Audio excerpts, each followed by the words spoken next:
जय श्री राधे। जय श्री राधे। प्रसंग तो चल रहा था श्रृंगारस की सर्वोच्च स्थिति, गोपी भाव और उससे भी आगे सखी सहचरी भाव। किंतु बीच में ये प्रसंग चल पड़ा कि गोपी भाव में भी महारास में श्री कृष्ण गोपियों को छोड़ के चले गए और रास के प्रारंभ में भी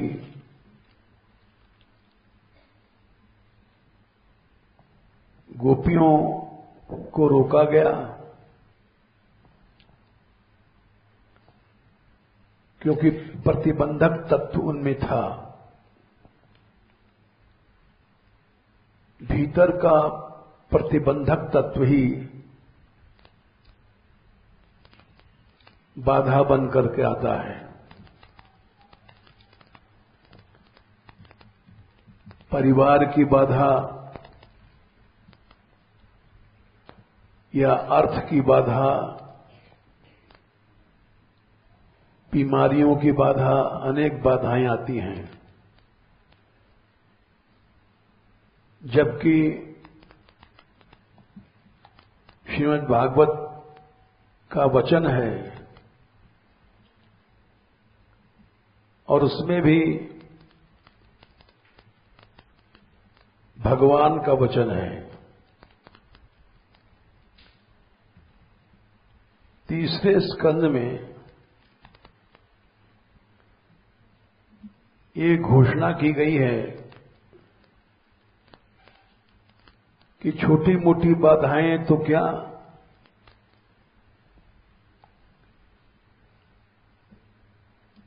शरीर की बाधाएं या दैवी बाधाएं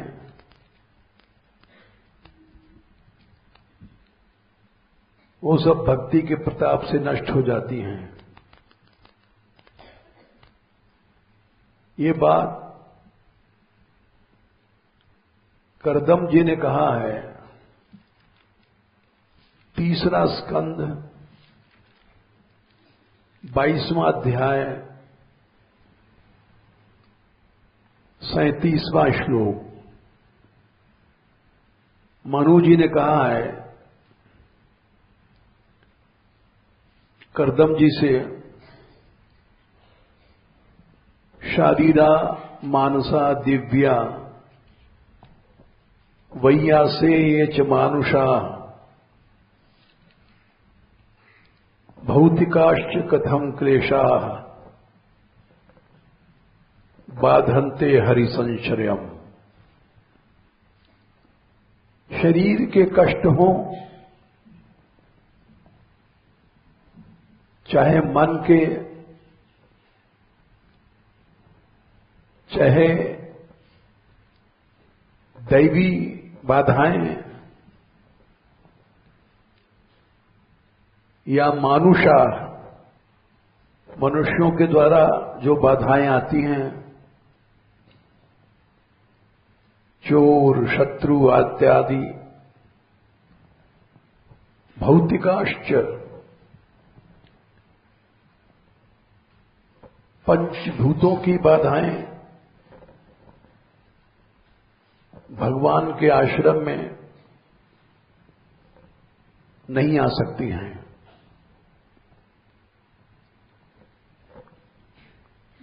तो इसलिए ये मन में विचार आया कि रास में गोपियां रोकी गईं और अंतर्गृहगता काश्चित गोप्यो लब्ध विनिर्गमा कृष्णम तद्भावना युक्ता दध्युर्मीलित लोचना। तो उन्होंने भगवान का ध्यान किया क्योंकि उपासना से सभी अनर्थ हट जाते हैं। अशेष संक्लेश शमम विधत्ते गुणानुवाद श्रवणम मुरारे।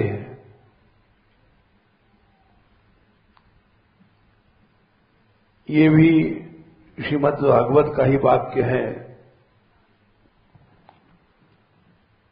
और 3, 7, 4 अनंत क्लेश नष्ट हो जाते हैं। अशेष माने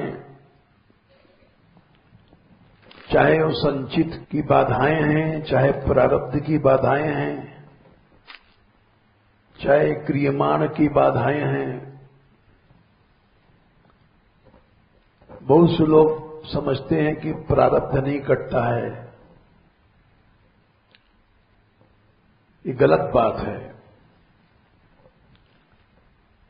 भक्ति एक ऐसी शक्ति है, रामायण में भी लिखा है, मेटत कठिन कुअंक भाल के। कठिन कुअंक भी भाल ललाट के मिट जाते हैं।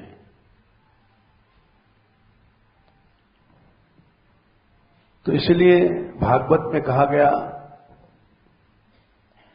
अशेष संक्लेश। शंका करो ही नहीं। प्रारब्ध है, चाहे संचित है, चाहे क्रियमाण है, भक्ति करते चले जाओ, सब नष्ट हो जाएगा।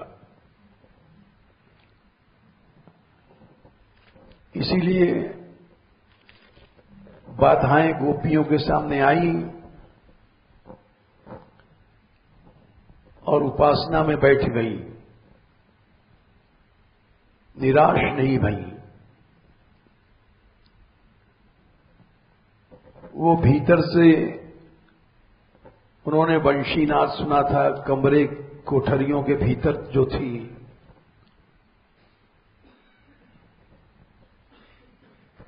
अंतर्गृह गता, ऐसी बहुत सी गोपियां थीं। तुरंत उनके घर वालों ने, माता पिता पति इत्यादि ने सांकर लगा दिया। देख रहे हैं कि सब जा रही हैं, ये भी जाएगी। अलब्ध विनिर्गमा, वो बाहर नहीं निकल पाई, तो निराश नहीं भई। बस यही तो एक तारीफ की बात है। बाधाएं आती हैं, बाधाओं में निराश होना मत सीखो।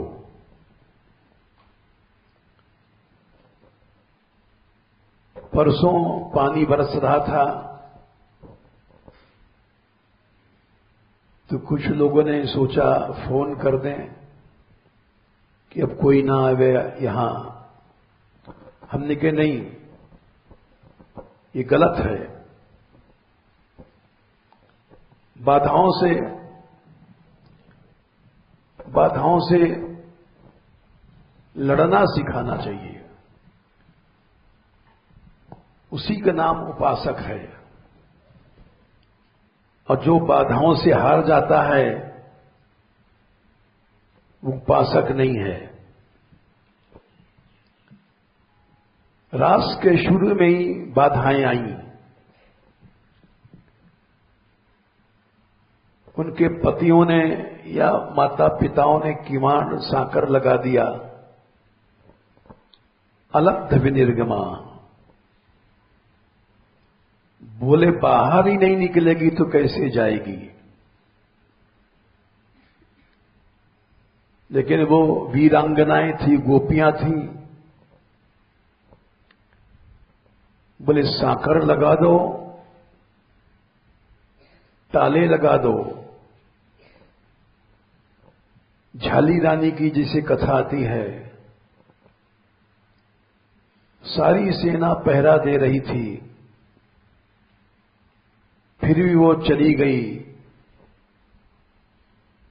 गुरु दर्शन में।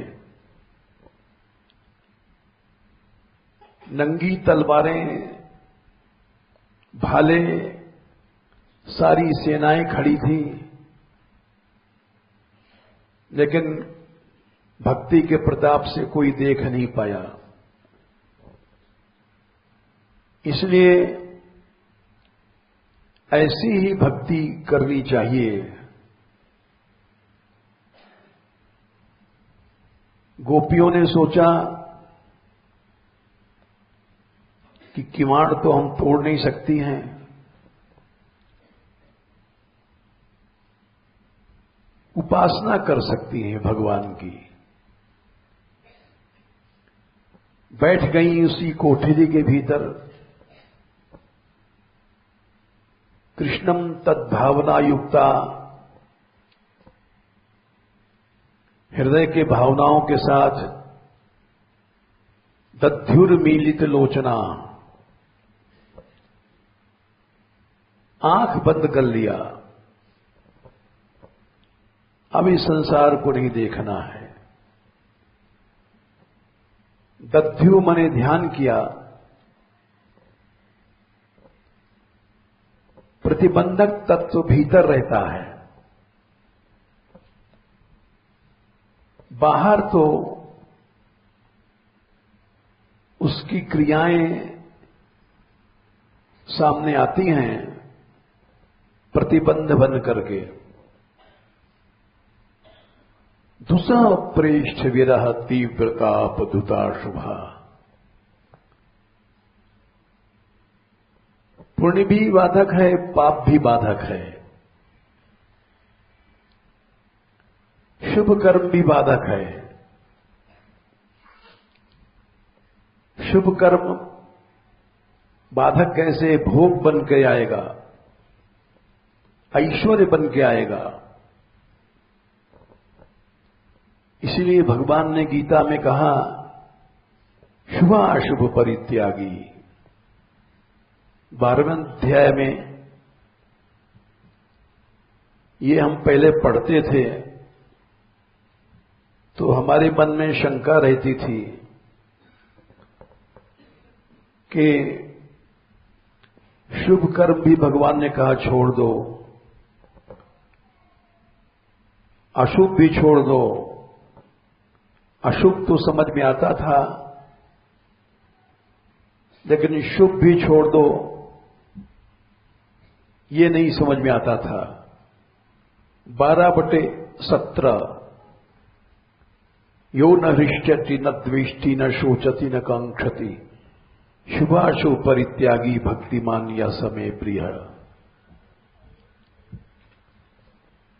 तो पाप भी बाधक है,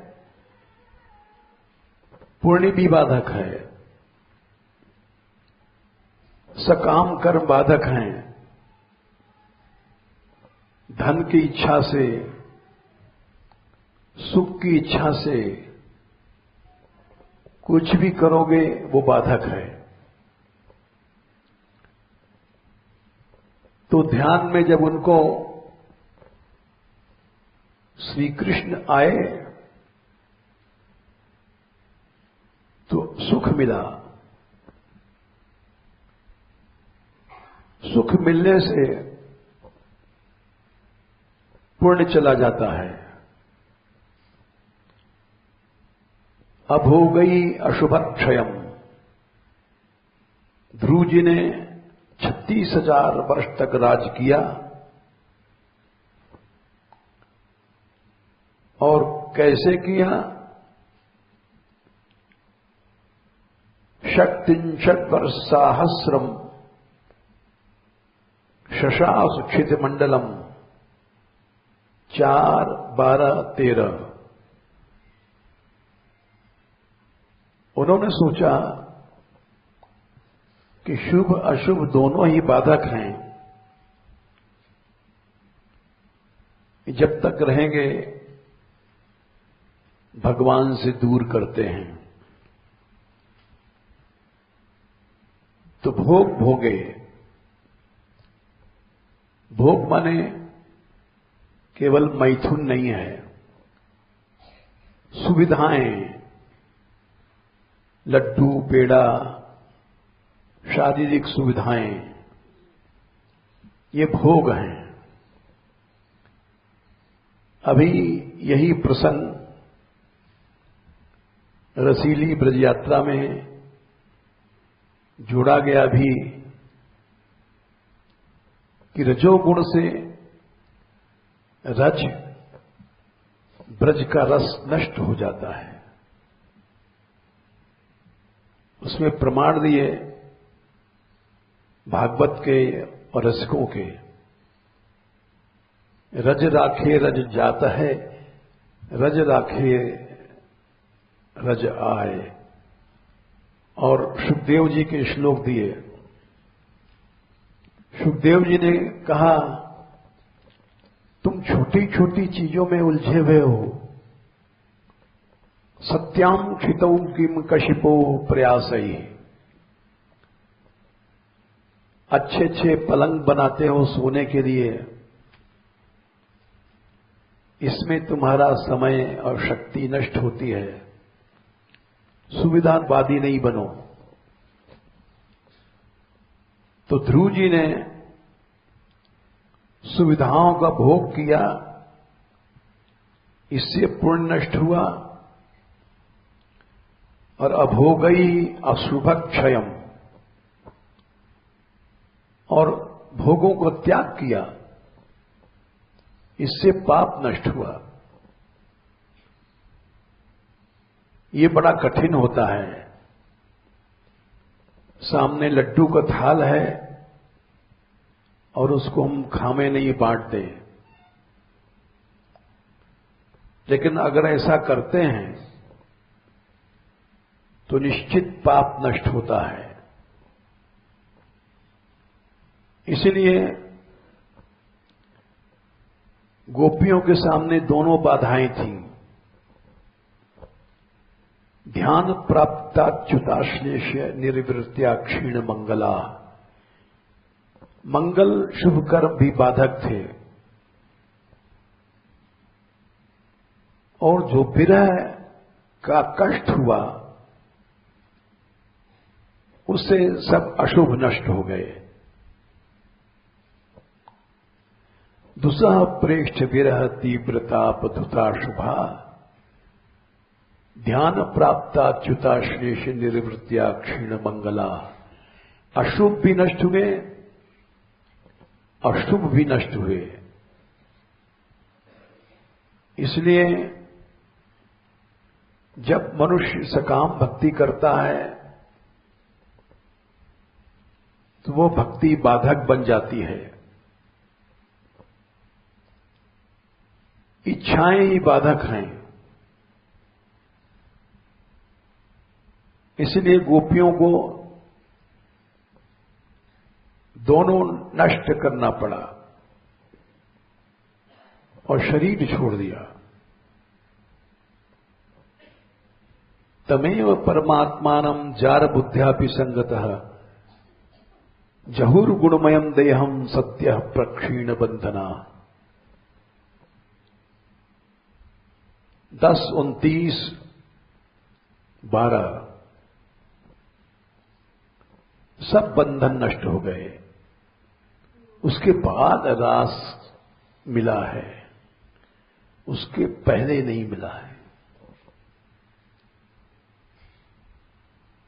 ये जरूरी था। इसलिए रास पंचाध्यायी के शुरू में ये बातें लिखी गई कि तुम रस चाहते हो,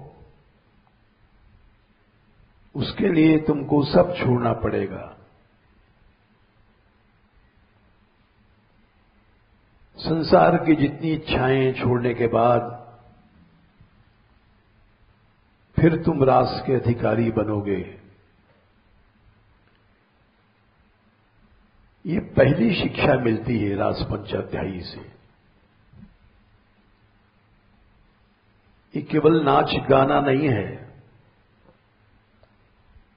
शरीर को छोड़ना, वासनाओं को छोड़ना, इसको कहते हैं रास।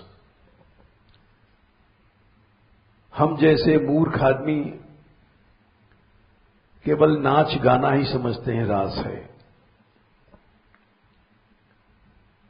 ये नहीं समझ पाते कि वहां तो प्रवेश ही नहीं है इंद्रिय सुख वाले का। तो इसलिए यहां तक कि बाधक तत्व इतना बाधा देता है कि रास के प्रवेश में भी बाधक बना। फिर महारास शुरू हो गया, भगवान को सब प्रकार से प्राप्त किया, रास के साथ विलास भी प्राप्त किया। 10, 29, 46 बाहु प्रसार परिरंभ कराल कोरी नीवी स्तनाल भन नरमन खाग्रुपातई क्षीण्याव हस्तैर ब्रज सुंदरीणाम उत्तहन रतिपतिम रमयांचकार। रमण भी प्राप्त किया, उसके बाद भी बाधा आ गई। 47वां श्लोक है, बाधा आ गई, सौभाग्य मद उत्पन्न हो जाता है कि कृष्ण हमारे सामने भगवान खिलौना बन गया है। एवं भगवतः कृष्णा लब्धमाना महात्मना आत्मानम मिनिरे स्त्रीणाम मानिन्योभ्यधिकम भुवि। इन तीनों लोकों में क्या हम जैसी कोई सौभाग्यशाली है? नहीं है, जो इस तरह से भगवान को नचा रही है। ये मद उत्पन्न हुआ। मद तुरंत भगवान से दूर कर देता है। तासाम तत्सौभगमिदम वीक्ष्यमानम चकेशवः प्रश्माय प्रसादाय तत्रैवांतर्धीयत। भगवान अंतर्धान हो गए, छोड़ के चले गए। क्यों? उस मद को शांत करने के लिए। तो और भी बहुत उदाहरण हैं, वो हम बता चुके हैं। इसलिए विचार आया कि भगवान का मिलना बड़ी बात जरूर है, उससे भी ज्यादा बड़ी है रास, भगवान का साक्षात, जिसमें महादेव जी भी नहीं प्रवेश कर पाते। लेकिन उससे भी बड़ी चीज है कि जो चीज भगवान से दूर करती है वो हमारे हृदय में पैदा न हो। एक उदाहरण और दिया, नित्य धाम वैकुंठ में जाकर के लौटता नहीं कोई आदमी, लेकिन वहां से भी लौटना पड़ा। जय विजय को असुर बनना पड़ा। तो नित्य धाम की प्राप्ति भी हो जाएगी, फिर भी अगर बाधक तत्व भीतर है तो वहां से भी लौटाल देगा। इसीलिए भागवत में भक्ति का जो स्वरूप बताया गया दो जगह एक ही बात कही गई। प्रथम स्कंद अध्याय 2 में वही बात कही गई। अध्याय 2 में 6वां श्लोक है, सबसे बड़ा धर्म संसार में क्या है? बोले भक्ति। सवै पुंसाम परो धर्मो, जिससे भगवान की भक्ति मिल जाए। लेकिन भक्ति बहुत प्रकार की होती है। जैसे एक उदाहरण देते हैं कि कहीं पंगत हो रही थी तो तमाम संत दाढ़ी वाले बैठे थे। उधर से एक मुसलमान निकल रहा था। उसने सोचा दाढ़ी हमारे भी है और कपड़े बदल लें तो हम भी यहां पंगत में खाएंगे। कपड़े बदल लिए, बैठ गया। लेकिन परोसने वाला, उसने विचार किया ये आदमी कुछ संशय लगता है। बोले तुम ब्राह्मण हो? जी। कौन ब्राह्मण हो? गौड़ ब्राह्मण है। उसने रट लिया था। बोले कौन से गौड़ हो? तो बोले या खुदा, गौड़ में भी कोई और होता है। बोले अच्छा उठो। तो वैसे ही या खुदा, गौड़ में भी और होता है? बोले हां होता है।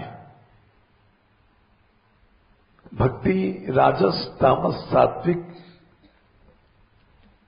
और जाने कितने प्रकार की, कर्म मिश्रा, ज्ञान मिश्रा, योग मिश्रा। जो निर्गुणा भक्ति है, अहेतुकी अप्रतिहता, दो शब्द हैं।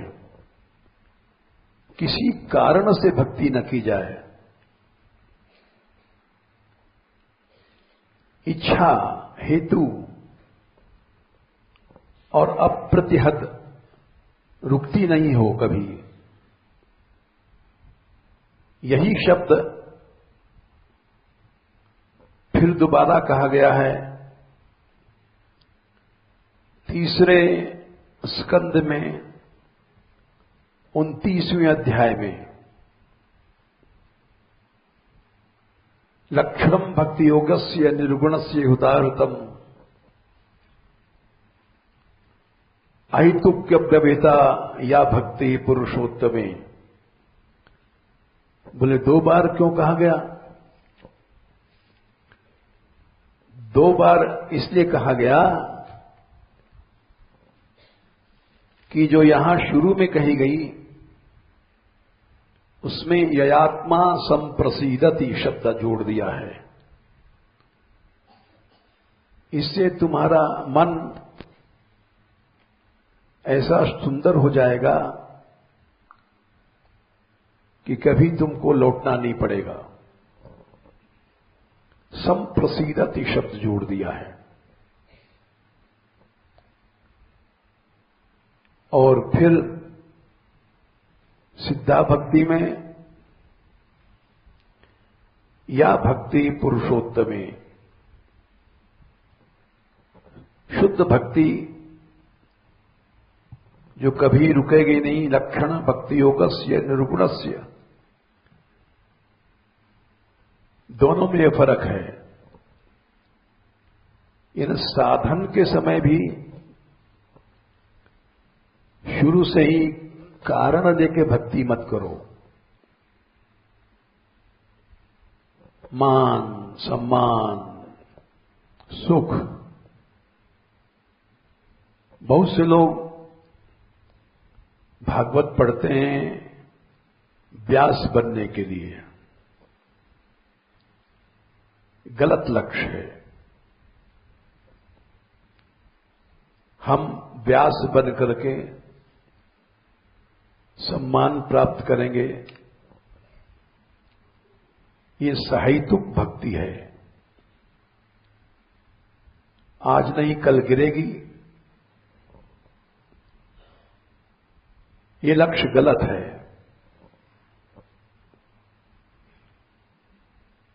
तो इसलिए भक्ति के मूलभूत सिद्धांतों की आवश्यकता बहुत जरूरी है, नहीं तो गिर जाता है आदमी। तृणादपि सुनीचेन, दैन्य का भाव नहीं है तो हम साधु बन करके भी सोचेंगे महंत बन जाएं, मंडलेश्वर बन जाएं, जाने क्या क्या सोचेंगे, जगत गुरु बन जाएं। जगत गुरुओं की फौज चल रही है इस समय।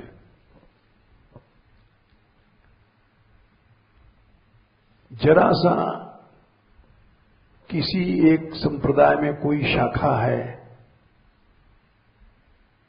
उस शाखा का महंत भी अपने को लिखता है कि हम जगत गुरु। यही सब होता है। गाड़ी रुक गई, अब प्रतिहत नहीं रही, अहितुकी नहीं रही। आगे क्या होगा? क्योंकि शुरुआत में ही गालिब ने लिखा है, हर शाख पे उल्लू बैठे हैं। किसी ऐसे बगीचे में कोई गया तो देखा हर शाख पे उल्लू बैठे हैं, अंजामे गुलिस्ता क्या होगा? ये उल्लुओं की फौज बैठी हुई है। बगीचे का परिणाम क्या होगा कुछ पता नहीं। उल्लू भर रहे हैं, दूसरे पक्षी को नहीं आने देंगे। संस्कृत में एक काकोलूकीय शब्द है। कौवा और उल्लू, इन दोनों में बैर है। उल्लू को देख करके दिन में कौवे हमले करते हैं और रात में उल्लू को दिखाई पड़ता है, कौवों को दिखाई नहीं पड़ता है। तो उल्लू लोग बदला लेते हैं। रात भर जितने उल्लू हैं वो कौवों को मार बार भगाते हैं। सनातन बैर है। काकोलूकीय शब्द बना इसीलिए व्याकरण में एक अलग शब्द बनाया गया। यही है आज सनातन धर्म में अंजामे गुलिस्ता। हर शाख पे उल्लू बैठे हैं, अंजामे गुलिस्ता क्या होगा? अंजामे गुलिस्ता यही है कि हिंदू कमजोर हो गया है, हिंदू में शक्ति नहीं रही और बाकी जितने हैं हम नंबर 2 के नागरिक बन गए हैं। नंबर 1 के नागरिक मुसलमान बन गया है। उसकी हर बात मानी जाती है क्योंकि वहां उल्लुओं की भरमार नहीं है। हमारे यहां यही चीज है, इससे देश कमजोर हो गया, समाज कमजोर हो गया, धर्म कमजोर हो गया, कोई शक्ति नहीं रही हमारे समाज में, हमारे धर्म में और हमारे देश में भी। क्योंकि उल्लू उल्लू बैठे हैं सभी संप्रदायों में। तो इसलिए भक्ति का जो पहला लक्षण है, सबई पुंसाम परो धर्मो यतो भक्तिरधोक्षजे अहितुक्य प्रतिहिता ययात्मा संप्रसीदति। इस विषय में थोड़ी सी और बात बता दें कि हमारे मानगढ़ में हम 60 साल से रह रहे हैं और जितने भी साधु यहां रहने आए, सबसे हम यही कहते हैं और कहते थे, हम रोटी खाते हैं ब्रजवासियों की, तो कुछ ब्रज की और ब्रजवासियों में हम सेवा करें। एक कुत्ता भी रोटी खाता है तो पूंछ हिलाता है और मालिक की सेवा करता है। यदि किसी को बुरी लगी बात तो हम प्रमाण देंगे। प्राचीन महात्माओं ने लिखा है, हौ ब्रजवासिन को पालो पिल्ला। ये सखी संप्रदाय के गुरुदेव बिहारी देव जी ने लिखा है। मैं न साधु हूं, न महंत हूं, न रसिक हूं, मैं तो ब्रजवासियों का पाला भया पिल्ला हूं। लेकिन हम लोग पिल्ला कहा जाएगा तो बुरा लगेगा, लेकिन वे लोग महात्मा थे जिन्होंने लिखा है, आचार्य थे। तो हम जब कहते थे तो आज तक हमारी इच्छा पूरी नहीं भई, क्योंकि साधु समझते थे यहां हम रह रहे हैं शायद इसलिए दबाव है, शासन किया जा रहा है। हम हार मान जाते थे, चलो भाई तुम्हारी बात तुम्हारे साथ, हमारी बात हमारे साथ रहेगी। हम जब भिक्षा मांगते थे, अब तो नहीं मांगते हैं, तब यही करते थे, कीर्तन करते थे। मानपुर में कीर्तन शुरू हुआ था, वो आज तक रात में चल रहा है। मानपुर से शुरू हुआ था, वो रस मंडप जो बना है मानपुर ही है, उसी में चल रहा है। लेकिन अब जरूर ऐसे संत आ गए हैं जो कुछ लोग हमारी भावनाओं को समझते हैं कि हम ब्रजवासियों को कुछ दें। क्या दोगे? ब्रजवासी तो कुछ नहीं चाहता है, वो तो तुमको और रोटी देगा, पालन पोषण करेगा। कृष्ण नाम सबसे बड़ी संपत्ति है। तो ये लोग जाते हैं और भगवान नाम कीर्तन करते हैं। इस तरह से सारे ब्रज की सेवा हो रही है। एक बार हरिदास ठाकुर ने पूछा महाप्रभु चैतन्य देव से कि प्रभु आप कीर्तन करते हो, उससे संसार तो पवित्र होता ही है, लेकिन जो लोग सुनते हैं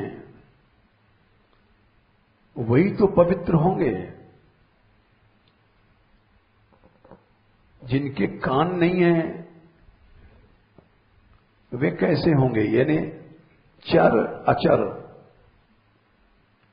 दो प्रकार की सृष्टि है ये। चर माने हम लोग जलने वाले, अचर माने पेड़ पौधे, ये सब अचर सृष्टि है। ये प्रश्न उन्होंने किया तो महाप्रभु जी बोले, हरिदास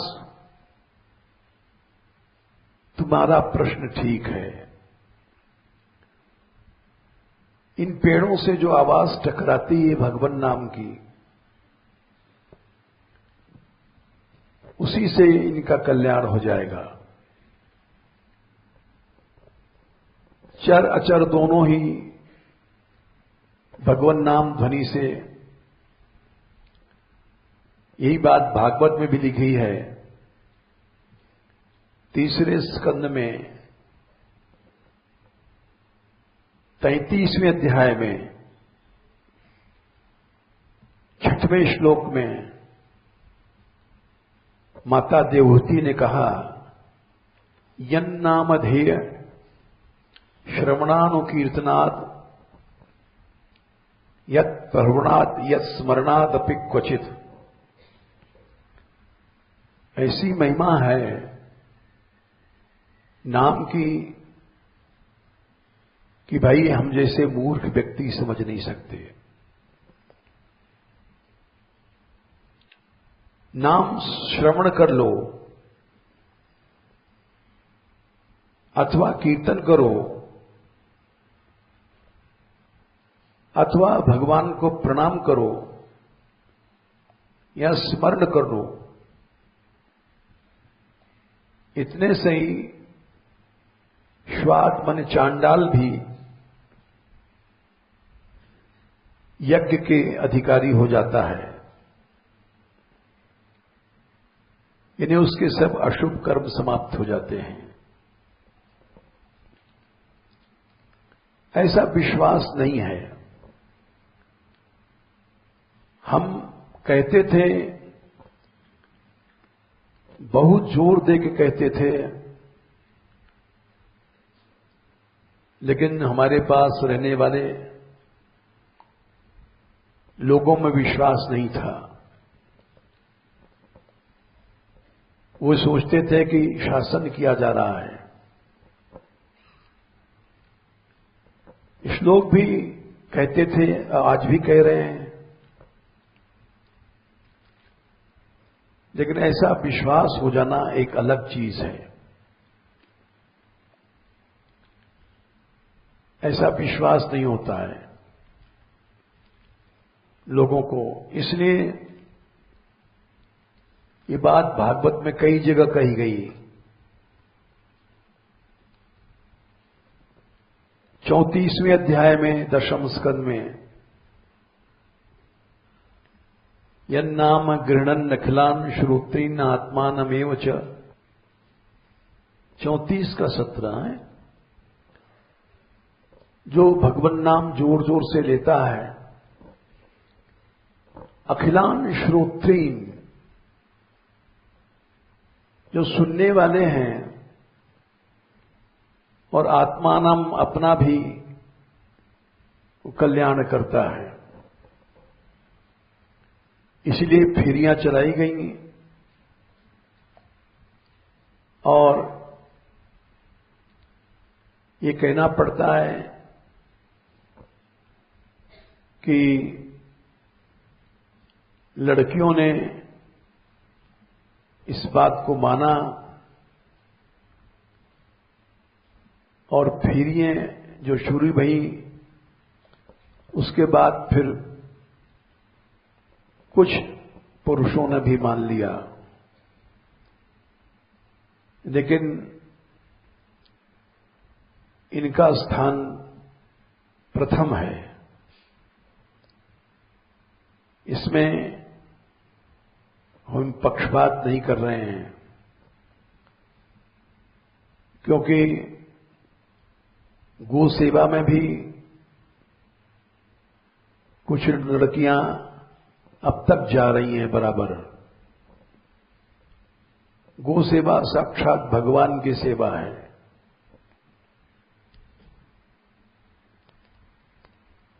तो ये सब चीजें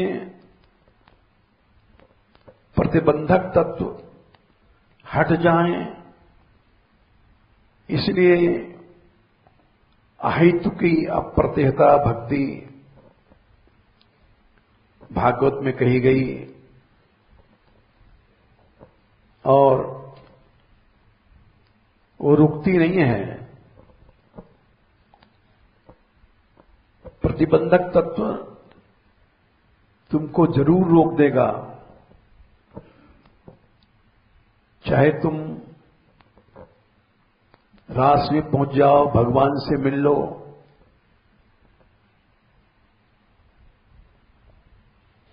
इसलिए उसको हटा के चलना चाहिए। सवै पुंसाम परो भक्तो परा भक्ति ही, सवै पुंसाम परो धर्मो यतो भक्ति रथोक्षजे, अहितुक्य प्रतिहिता ययात्मा संप्रसीदति। अगर नहीं मानोगे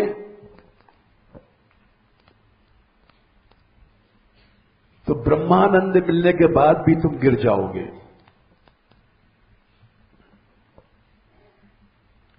दशम स्कंद में गर्भस्तुति में एक श्लोक आता है, येन्नीर्विंदाक्ष विमुक्त मानिनस त्वयस्त भावाद विशुद्ध बुद्धया। 32 आरुई कृच्छ्रेण परम पदम ततः पतंत्यधोना धृतयुष्मदंगरया। परम पद में भी चढ़ करके नीचे गिरोगे, अनादृत युष्मदंगरया, जाने कितने यहां रह गए, चले गए। 60 साल में हजारों साधु यहां आए, चले गए।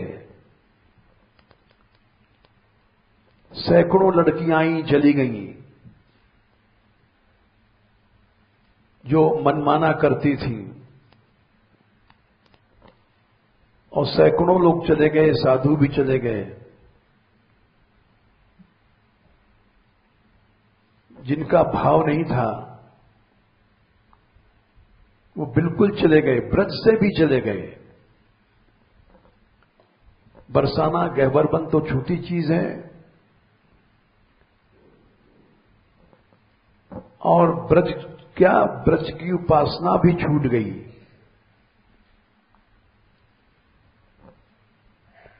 क्योंकि भक्त संग से ही भक्ति मिलती है। आरुई कृच्छ्रेण परम पदम ततः पतंत्यधोना धृतयुष्मदंगरया। परम पद पर जाने के बाद भी वहां से पतन हो जाता है। इसलिए क्यों हो जाता है, ये हम बता रहे थे। एक श्लोक है भागवत में, 1:5-12 है, नैष्कर्म्य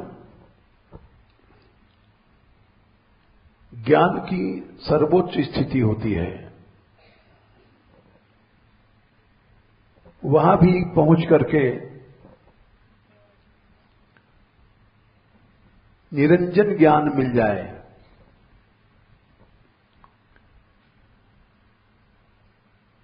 किंतु फिर भी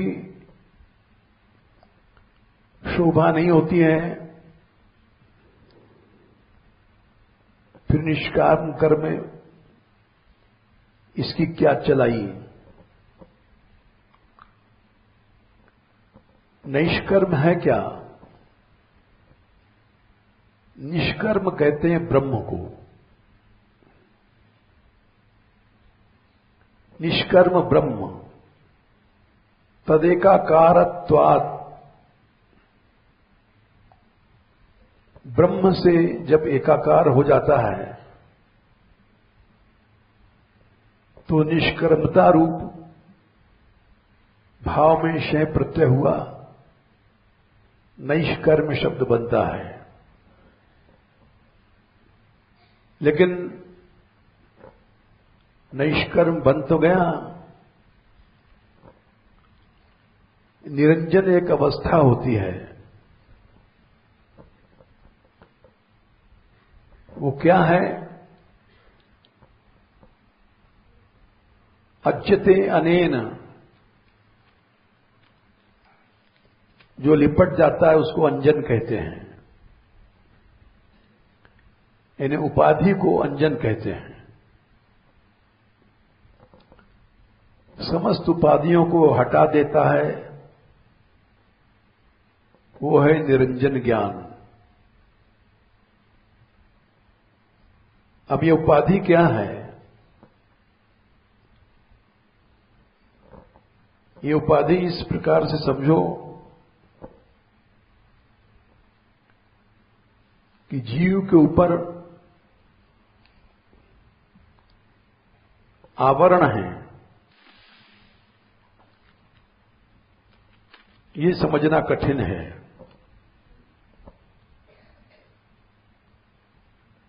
त्रिगुण अहंकार 3 प्रकार का होता है।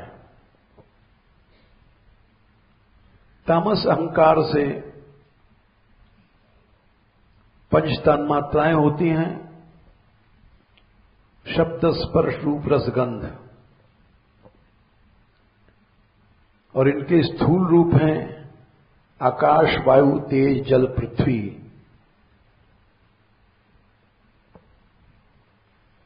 सात्विक अहंकार से मन और ज्ञानी इंद्रियां और कर्मेंद्रियों, इनके देवता, ये पैदा होते हैं। 10 देवता इंद्रियों के और मन। राजस अहंकार से 5 ज्ञानेंद्रियां, 5 कर्मेंद्रियां, ये सब हैं। इससे जीव कर्म करता है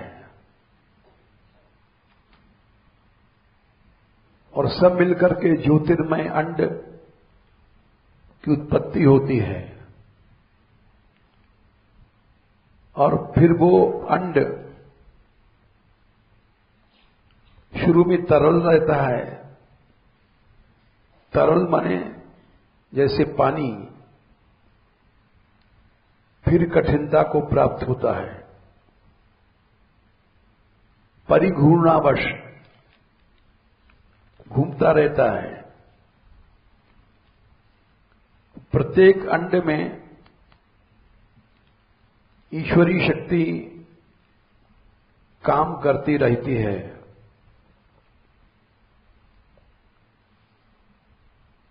और उस शक्ति का अधिष्ठाता द्वितीय पुरुष गर्भोदशाई विष्णु है। तो ये आवरण है।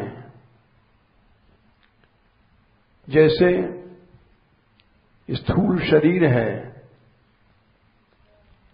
स्थूल शरीर के ऊपर जल का आवरण है। उसके बाद जल, वायु, अग्नि,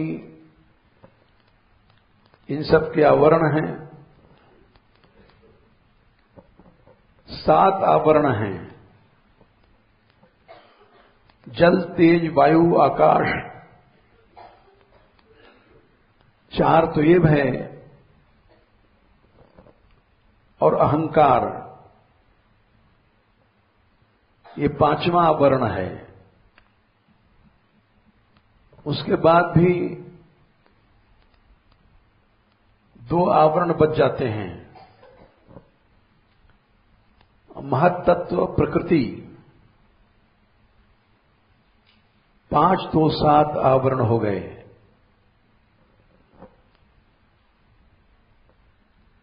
ये सब हट जाते हैं जब निरंजन ज्ञान उत्पन्न होता है। तो जो ज्ञानी होता है, जल, तेज, वायु, आकाश और अहम तक के आवरणों को हटा लेता है। किंतु उसके बाद महत्तत्व और प्रकृति का आवरण रह जाता है। इन दोनों आवरणों को हटाने के लिए जीव के बस की बात नहीं है। बड़े प्रबल आवरण हैं महत्तत्व प्रकृति के। वहां भगवान की कृपा की आवश्यकता होती है। यहां तक पहुंच जाता है ज्ञान मार्गी, जल, तेज, वायु, आकाश और अहम। उसके बाद अहमिका समाप्त हो जाती है। अहम ब्रह्मास्मि ये कैसे सोचेगा? अहम तत्व उपाधि समाप्त हो गई। ज्ञाता, ज्ञेय, ज्ञान ये उपाधियां विलुप्त हो जाती हैं। इसलिए यहां भगवान की कृपा की जरूरत होती है। उस कृपा से ही महत्तत्व की उपाधि और प्रकृति की उपाधि मिटेगी। जब भगवान की कृपा नहीं है तो यहां अटक जाती है गाड़ी, इसलिए गिर जाता है। आरुई कृच्छ्रेण परम पदम, परम पद पे जाकर भी लुढ़क जाता है। इसीलिए भगवान ने कहा दैवी ऐसा गुणमयी मम माया दुरत्यया मामेवि प्रपद्यन्ते माया मेताम तरन्ति ते। केवल भगवान की शरण से ही, नहीं तो 2 आवरण जो बचे हैं,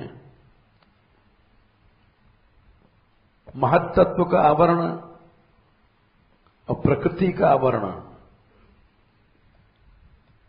ये लुढ़का देंगे। ये इसको ज्ञानी नहीं दूर कर सकता, क्योंकि अहमिका समाप्त हो गई है। केवल कृपा रह जाती है। इसलिए अगर निरंजन ज्ञान प्राप्त भी हो जाए तो भी शोभा नहीं है वो। इसीलिए बड़े बड़े ज्ञानी लोग भी जीवन मुक्त ब्रह्म पर चरित सुनई तज ध्यान, जे हरि चरण न करहि रत तिनके ही पाषाण। ये थोड़ा समझने में कठिन था, हमने प्रयत्न किया। जय श्री राधे।